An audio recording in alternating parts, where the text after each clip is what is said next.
Chers élèves, bienvenue dans cette séance numéro 2 qui s'inscrit toujours dans le module numéro 1 qui se fixe comme objectif d'étudier un roman à vocation autobiographique, notamment La boîte à merveilles d'Ahmed Safraoui. Cette séance sera consacrée à l'analyse de l'incipit du roman. Notre objectif étant de comprendre les enjeux de l'écriture autobiographique et de reconnaître la fonction de l'incipit dans le roman. En parlant d'incipit, on va d'abord essayer de le définir. L'incipit désigne les premiers mots, les premières lignes, les premiers paragraphes ou les premières pages d'une œuvre littéraire. L'incipit a beaucoup de fonctions. On va en retenir 4. L'incipit doit d'abord présenter les personnages du récit, leurs portraits, leurs relations, etc. Un incipit doit permettre également à l'auteur d'installer le cadre spatio-temporel dans lequel les événements vont se dérouler. L'incipit doit également attirer le lecteur, susciter sa curiosité et l'intéresser, sinon le charmer aussi. Enfin, un incipit doit définir dès le départ les codes de lecture, concernant bien sûr le genre, le narrateur, la tonalité dominante, etc.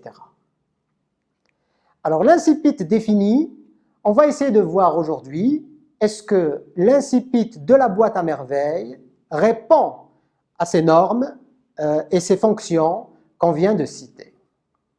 Essayons de lire d'abord ensemble ce texte.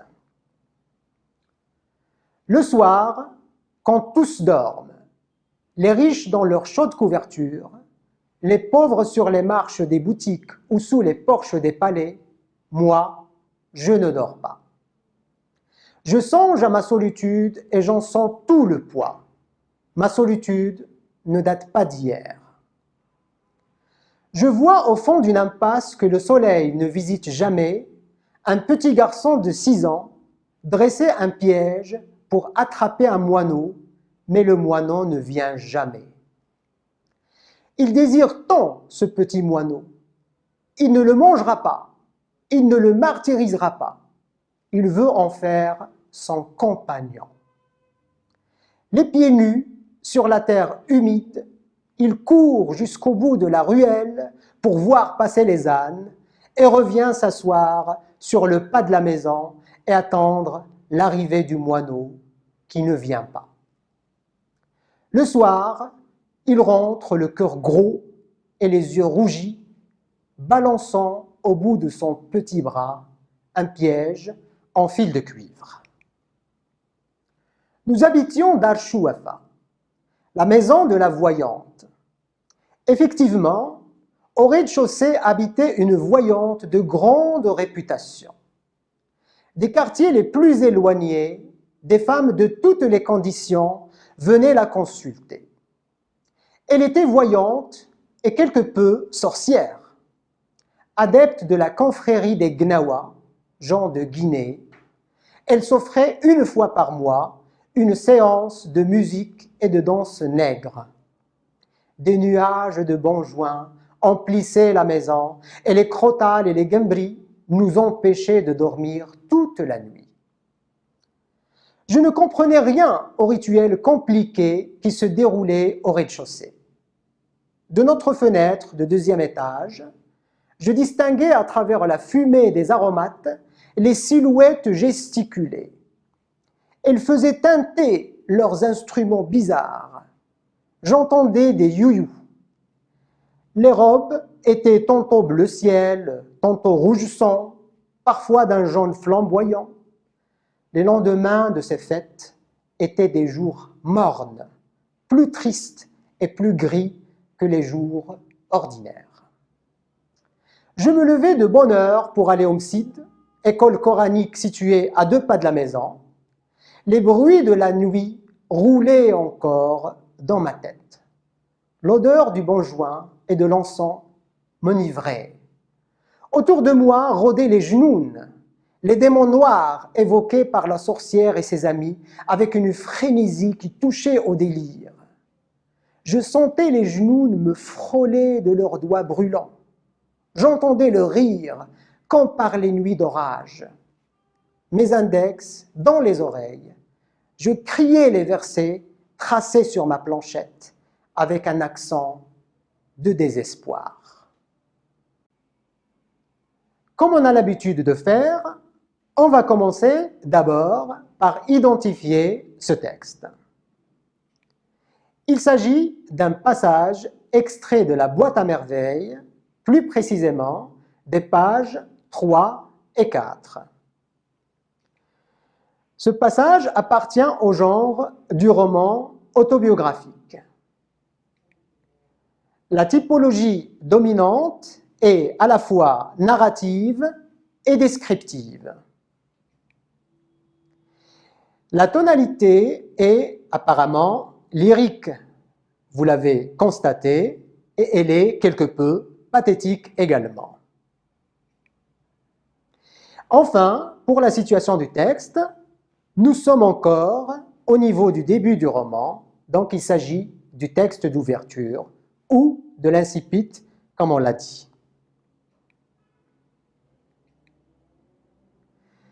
Notre analyse va tourner autour de 2 axes de lecture différents. Le premier axe, c'est l'état d'âme du narrateur personnage.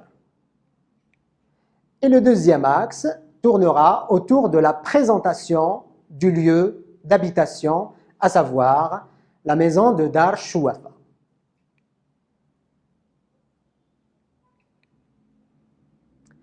Généralement, les récits autobiographiques commencent par la naissance du personnage narrateur ou par la présentation de sa famille. Mais dans le cas de la boîte à merveilles, l'enfance est plutôt évoquée sur le mode négatif de la solitude et de la souffrance. Le roman commence par le mot « soir ». Ce mot est à prendre dans 2 sens différents. Le soir, c'est d'abord le moment de la fin de la journée.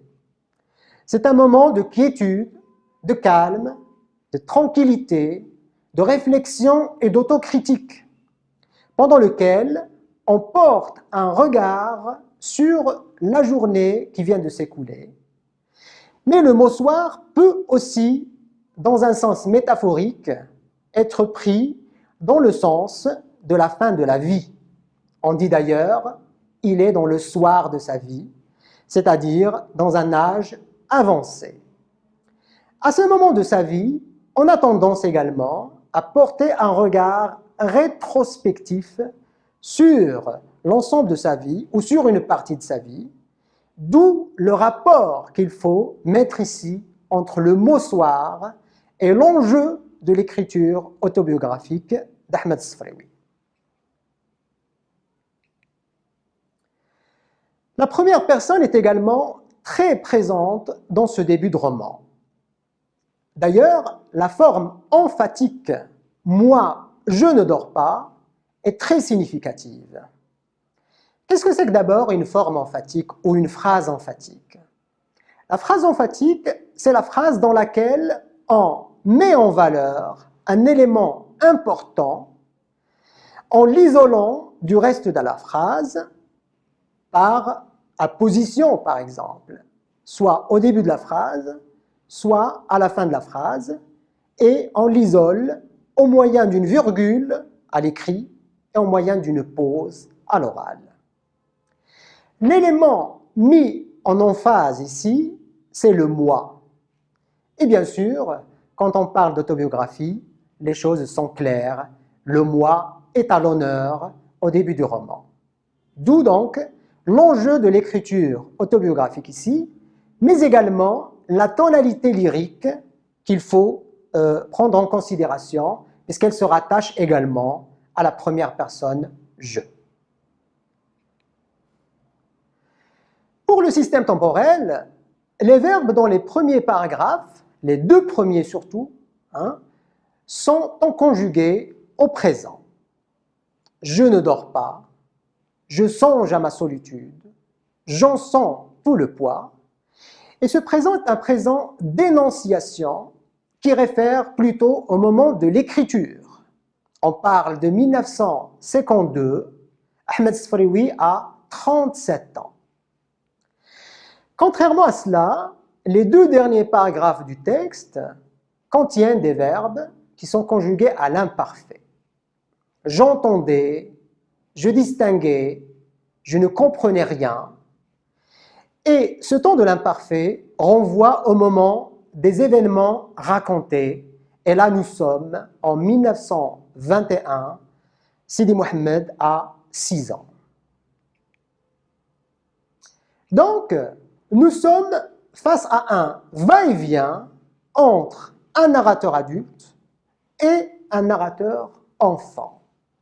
Cette double énonciation est significative et représentative de l'écriture autobiographique. Il ne faut pas la perdre de vue. Le jeu donc du début du roman renvoie à un narrateur adulte qui se sert du sentiment de solitude pour déclencher le récit proprement dit. Il dit par exemple « Je songe à ma solitude et j'en sens tout le poids. » Sauf que pour passer du présent au passé, pour faire le travail de rétrospection, pour effectuer ce voyage dans le temps, le narrateur a besoin d'une transition. Il a besoin de bâtir un pont entre son vécu présent et les souvenirs de son passé lointain. Cette transition a été double. D'abord, la figure de la litote. Quand je dis litote, je parle d'une figure de style qui dit le moins pour signifier le plus, ce qu'on appelle communément la double négation. La litote utilisée par le narrateur ici, c'est « ma solitude ne date pas d'hier ». Ne date pas d'hier, ça veut dire qu'elle est très ancienne et qu'elle remonte à l'enfance. La deuxième transition utilisée par le narrateur pour aller vers son passé, c'est l'expression du souvenir. Ceci passe par l'évocation du souvenir d'un petit enfant de 6 ans qui dresse un piège pour tenter d'attraper un oiseau. Le souvenir ici est évoqué grâce à un verbe de perception, qui est le verbe voir, qu'il ne faut pas aussi prendre dans un sens plutôt propre, mais dans un sens figuré. C'est-à-dire, on ne voit pas ici par les yeux, on se représente par l'imagination et par la mémoire. Nous avons donc d'un côté un narrateur adulte qui a 37 ans, comme on a dit, qui le soir ne dort pas, qui songe à sa solitude et qui en sent tout le poids. Donc nous sommes devant une configuration d'insomnie, de tristesse, de solitude. Et de l'autre côté, nous avons un narrateur enfant dont nous a parlé le narrateur adulte dans une forme d'enchâssement, de mise en abîme, puisque c'est lui qui commence le récit et c'est l'enfant qui va le finir. Nous avons une forme de récit à l'intérieur de récit. Eh bien, cet enfant, le soir aussi, il rentre le cœur gros, les yeux rougis, balançant au bout de son bras son petit piège en fil de cuivre. Est-ce que ça a changé? Eh bien, non. Nous sommes toujours dans la configuration de la déception, de la tristesse et de la solitude. Ceci dit, entre l'âge de l'enfance, c'est-à-dire de l'histoire, et l'âge adulte, le temps de l'écriture, rien n'a changé dans la situation du narrateur. La solitude et la tristesse dont il a souffert dans son enfance l'ont accompagné durant toute sa vie.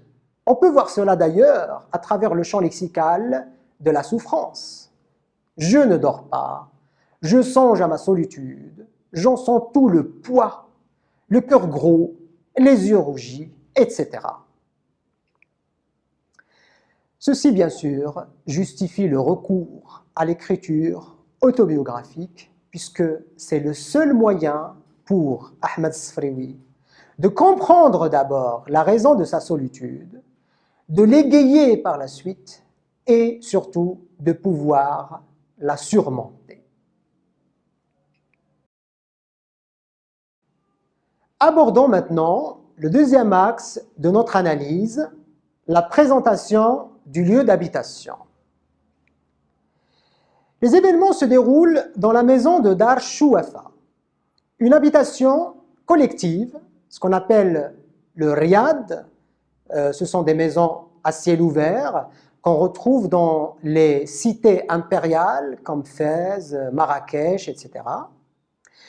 C'est une habitation construite selon une architecture très particulière qui la transforme en un espace ouvert et hautement symbolique.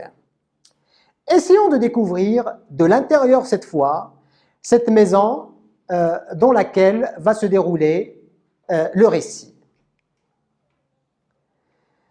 Dar Chouafa, ou la maison de la voyante, se compose de 2 étages et d'un rez-de-chaussée. Le rez-de-chaussée est occupé par Lalla Kenza, la voyante, qui est la principale locataire de cette maison.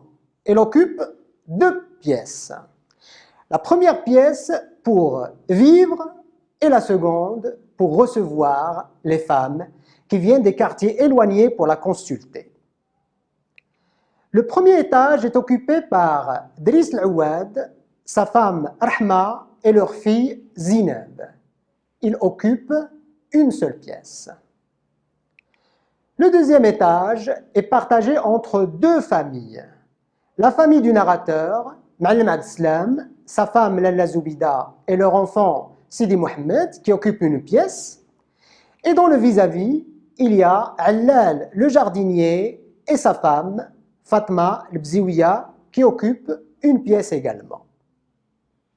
Donc c'est dans cette atmosphère que vont se dérouler les événements de ce roman.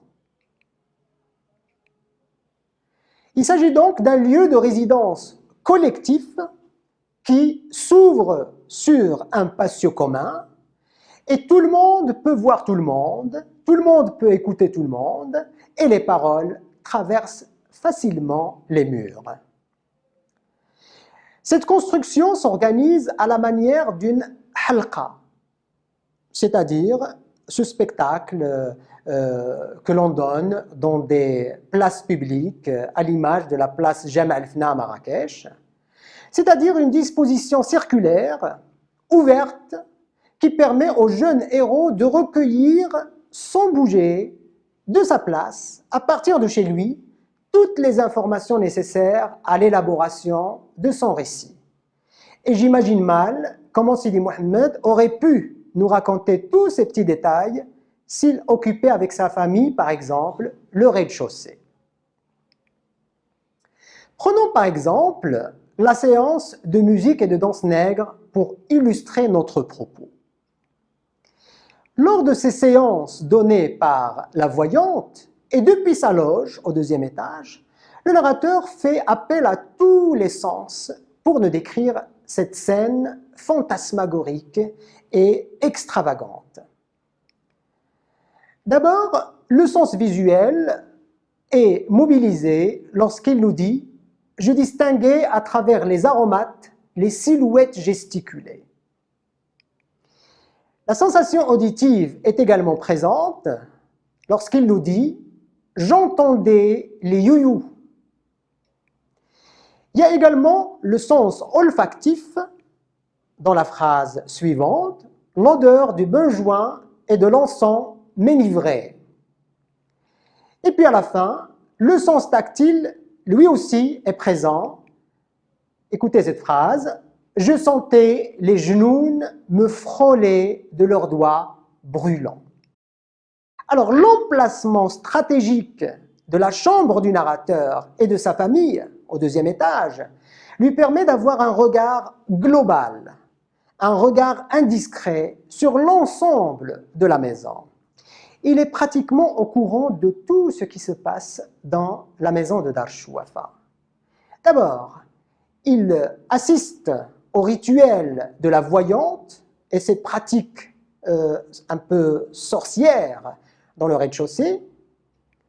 Il assiste également au réveil de la maison et aux salutations des femmes. Il connaît un peu l'état de tous les ménages, il connaît les ennuis matériels de chacun, et puis surtout, il écoute toutes les conversations, toutes les discussions entre les femmes, et il connaît leurs petits secrets. Enfin, la présentation du lieu d'habitation est accompagnée d'un ensemble de mots d'origine arabe, puisés dans le dialecte local. Pourquoi l'auteur utilise ces mots en arabe? Eh bien, tout simplement pour ancrer son récit dans un contexte purement marocain et surtout pour dépayser le lecteur francophone. On peut relever les mots chouafa, gnawa, gambri, nsid et jnoun, par exemple. Alors, pour résumer tout ceci en guise de synthèse, nous allons dire que l'incipit de la boîte à merveilles fournit au lecteur toutes les informations qui vont l'aider à mieux comprendre le texte et à mieux s'interroger aussi sur la manière dont il faut entrer en matière dans cette œuvre. D'abord, il nous renseigne sur les personnages, sur le lieu dans lequel vont se passer les événements. Il nous indique aussi la tonalité qui va dominer l'œuvre, à savoir la tonalité lyrique. Il nous donne aussi le caractère du personnage principal, Sidi Mohammed, et le sentiment de solitude dont il souffre. Il y a aussi l'apparition de deux voix. C'est très important.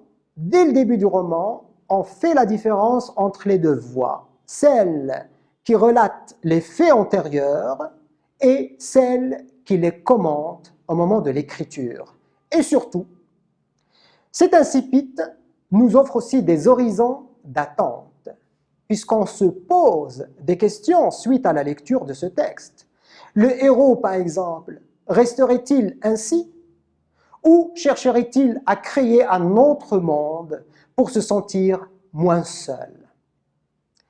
Voilà, donc c'est tout ce que j'avais à vous dire pour cette séance. J'espère que vous avez pu en profiter pleinement. En attendant de vous voir dans une séance prochaine, je vous souhaite bon courage.